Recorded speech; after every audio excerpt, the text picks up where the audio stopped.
Ladies and gentlemen, guys and girls, my name is Raven and welcome back to my channel. And welcome back to another Raven's Ramble. In today's video, we're going to be talking about Year 4 and what exactly we're going to get in terms of content, what content I want to see, and effectively what is realistic in terms of some stuff that's been said in the past. And remember, this is a discussion and I want to hear from all of you down below in the comment section. And also keep in mind, if you haven't already, please check out my brand new music channel called Reavyne. I'll leave it linked down below in the description box and in the comment section. Check it out, support me, show some love, and yeah, just help me out with that thing, trying to build that channel up off the ground. I can't do it without all of you guys. But with that said, let's get straight into it, shall we? So up first, let's talk about brand new heroes. Now, there has been a sort of leak, I guess you could say, or at least some chatter about them releasing 4 brand new heroes next year, like we got this year, and there's going to be 4 Vanguards. Now, honestly, they need to release brand new heroes, regardless of whether it's 4 Vanguards or not. 4 hybrids, for assassins, doesn't fucking matter.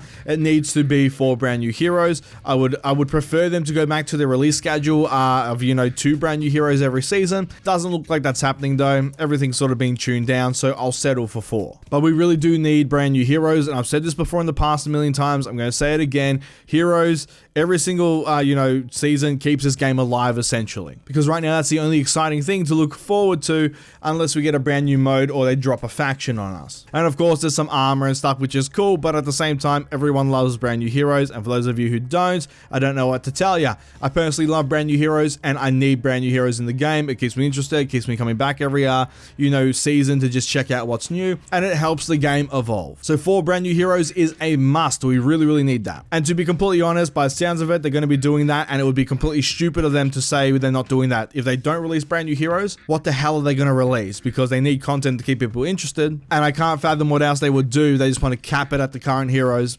Reworks won't cut it, okay?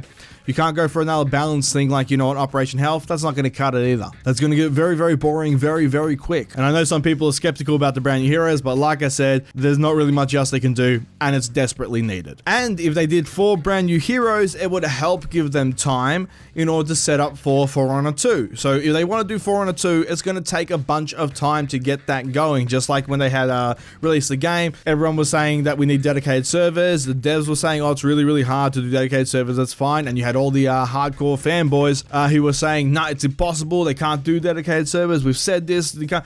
I'm sitting there, made plenty of videos on it saying they can do dedicated servers very, very easily. They're a multi-billion-dollar company. They're fine. They can do dedicated servers. And everyone tried to ream me on it. And it turns out, yep, they did dedicated servers. Now it's the exact same thing for For Honor 2. They need to do For Honor 2 at some point. It's going to happen. Okay, no matter what, it's either the For Honor 2 happens at some point or they close down For Honor. That's an end point we're going to get to. The length in time, who knows how long that's going to be, because it takes years to develop a game. If they're doing For Honor 2, it's going to take less time because they have a lot of the assets and everything right now. They just need to give them a new coat of paint, and it depends if they want to change a few things. If they change some drastic ways that the game plays, yeah, it will take a bit longer, but it's still completely doable. They have a shit ton of money. It's fucking Ubisoft. But doing 4 brand new heroes over the course of next year will give them time to set up for Honor 2. And then if they wanted to go, they need another year, just do another 4, and that way it gives them time to just pump out 4 heroes. That's 4 set pieces of content throughout the year. They have a bunch of other little content to drop in here and there, and then on the side they can just work on For Honor 2. But like I said, who knows how long it's going to take for them to do For Honor 2. So if they're not going to be doing For Honor 2 very, very soon, as in like in a year or 2, then next year in Year 4 I would like to see them release a brand new faction. Now, anyone who's watched me for any length of time or even heard about me, I've talked about adding factions and that sort of stuff a lot in the past, and I would like a brand new faction to be added at E3 next year. Last year's E3, this year, the year we're currently in, the E3 was shit. They fucked it. Okay, it was the worst thing ever. I stayed up with everyone, I live streamed it, and they absolutely fucked it. It was an embarrassment. So next year's E3 2020, I want them to rock out and do what they did the year before that and just be like, yo, here is a brand new faction, Hellenic League. you know, the Huns, something. Just give us Aztecs, you know, just give us something cool. I have plenty of videos raving and ranting about that if you want to check it out on the channel. A whole bunch of possible faction videos. But yeah, I'd like to see them release a brand new faction along with 4 brand new heroes, because you can't just go, oh, well, we'll just do the faction, but no brand new. No, once again, they're a multi-billion-dollar company. They have tons of money. They can do a brand new faction and they can do a bunch of heroes at the same time. They have money. They just need to spend money to make money. That's essentially how this game works. If they're not willing to spend the money, then that means that they don't think, or they have the data to suggest that they're not going to get their return, which means that that's very, very bad for the state of For Honor. So they're not willing to put a bunch of money into it. So that means they're just going to lose that money. And that's not good for us. So to anyone who tries to argue that point that it costs too much money, that's a very bad thing, because it means the game's going to die. A game that's flourishing and doing really, really well, guess what? They have the money spare in order to create awesome content and a wide breadth of content as well. The words "that's too much money" doesn't factor in when you're making boatloads of it. But yeah, it's pretty much confirmed that we're going to be getting 4 brand new heroes next year. I would like to see a brand new faction. Of course, we're going to be getting brand new maps. That's just a thing that's going to happen because we need new maps to fight on,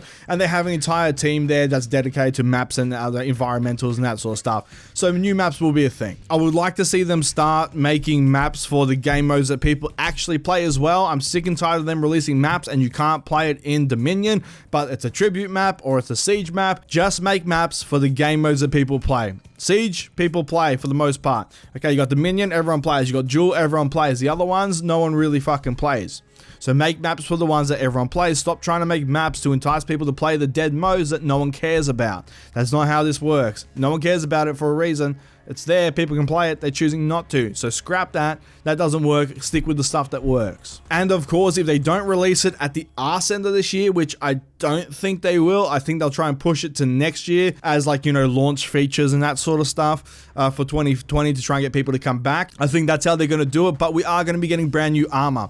They did tease a while back a brand new armor, and they basically said on the Warriors Den, yep, we're getting brand new armor soon. Who knows how long that's going to be, but effectively, yeah. Brand new armor is coming as well, and I want to see them ramp up how much brand new armor they give us. Realistically, it does take a lot more work to make the armor. I get that. That's fine. Once again, massive company, they can do it. But if it does take a bunch of time to do it, just physical time, not like, you know, investment time, like it literally takes time to do it to the point where they can't do it fast. With the way the game is set up and with the way that the engine is built, then I would like to see them do one new set of weapons that they do, one new set of weapons, and then a set of armor. And just do it like that. 2 sets of weapons as they release them, and then 1 set of armor. That way we don't just get weapons for like 2 years straight, then some armor. Because the color swatches and all that are really, really cool, but one thing For Honor is lacking greatly is cosmetic customization in terms of different armor looks and sets. That's something that's lacking greatly. But they did promise armor, they did talk about it, so we're going to be getting brand new armor either next year or maybe at the arse end of this year, but we're running out of time for that, so I don't know. But we are getting brand new armor very soon. I'm hoping it's next year, because it'll be cool to get brand new armor,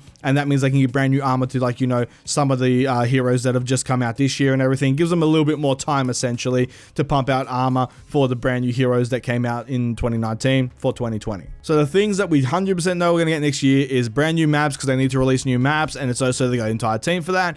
We're going to get some brand new armor. The 4 heroes, let's be honest, most likely going to happen. 4 and a 2, and maybe that's like a future thing. New faction, it's something I would like. Don't know if we're going to get it, but something else that For Honor desperately needs right now, and this is like real serious talk here. Now, I've done some videos in the past about a cosmetic system, okay, that can be implemented into the game, and it revolves around cosmetics that people can grind out by doing certain tasks in the game. Now, that would be really, really cool. Armor was a big part of that. Armor and stuff is, you know, hard for them to make or whatever, but I would like the devs to make some form of cosmetic system that we can use in the game to unlock, you know, just items, just cosmetic stuff, anything, you know, when we have the Halloween event, something like that. Just give us sets of something to farm out, essentially, to play for, to jump in and work towards, because right now, like I've said in the past, you have the start of a season, really, really fucking hyped. Leading up to it, you know, everyone's here, everyone's ready because a brand new hero is launching. Brand new hero launches, everyone's like, fuck yeah. Everyone plays for a few weeks. And then after those few weeks, essentially, it then dies off and hardly anyone's playing. Even the news cycle, anything fauna related, the video views all go down. Everything just goes down because, you know, no one's really excited for it. Everyone sort of knows what the new hero does. They know the new stuff, and they know they're not getting anything until the next season. So essentially, it's just, you know, Warriors Den whenever they put it out, because I scaled that back as well. And then it's just, you know, next season come back, cycle, rinse, and repeats. We need something in the middle of the season to keep people interested, so they're playing the entire time. They're not just going and then going back up. Okay, we don't want that big dip. We want everyone to just steadily play through, and because they, you know, the one thing that people need when they're playing a game is a goal. Now, yes, you can play for just mindless fun, and there are some games that fulfill that, but everyone needs something they're working towards. Because without a goal, you get to the point where, and you all probably would have done this, where I'm playing a game, and then it just dawns on you, and you just go, why the fuck am I actually doing this? And then it just hits you like a truck, and then it just sucks all the fun out of the game, because you're like, I'm just doing this for the sake of it. I don't actually have anything to work towards that's meaningful. And that's what For Honor needs in the middle of seasons, because right now it's just repping up heroes. That's pretty much it. That's all you're working towards, and that gets very boring very quickly. And it's just playing the game. The gameplay loop is satisfying. And if you gave people something to do that's also meaningful, along with a meaningful gameplay loop, you're winning. That's how you make good games that people enjoy, by giving them something to go for and making it fun while they're doing it. It's not really that hard. And right now, For Honor only has the meaningful gameplay loop without the constant awesome thing that people are striving to get. And I've done videos on how to address that, but at the same time, it's up to the developers to actually implement something like that or anything. It doesn't matter. They just need to do something that's awesome and fun, and something that we all want to play and look forward to playing. And I want to look forward to jumping on For Honor again. I don't want my eye to start, like, you know, looking at other games and going, ooh, that's better. I want it to just be For Honor all day fucking long. I miss that feeling, and I want that feeling back for the entirety of the season, not just at the start and then at the arse end. But that, ladies and gentlemen, is the end of the video. So thank you so much for watching. If you liked the video, please give it a thumbs up, leave a comment down below, and let me know your thoughts. I love reading and replying to all your comments. I get to as many as I possibly can, but there's so many of you these days, it gets a little hard, but I try my best. Don't forget to check out my music channel and support me over there by subscribing and hitting the notification bell. I'll leave that down below in the description box and comment section. You can follow me on Twitter at Reavyne Gaming and on Instagram at Reavyne if you want to just, you know, get random stuff I post every now and then on my social medias. Also, feel free to help me out on Patreon if you feel like chucking me a few bucks. It does help me greatly, and I appreciate all the support I get there. And with that said, I shall see you all in the next video. Have a good one, guys.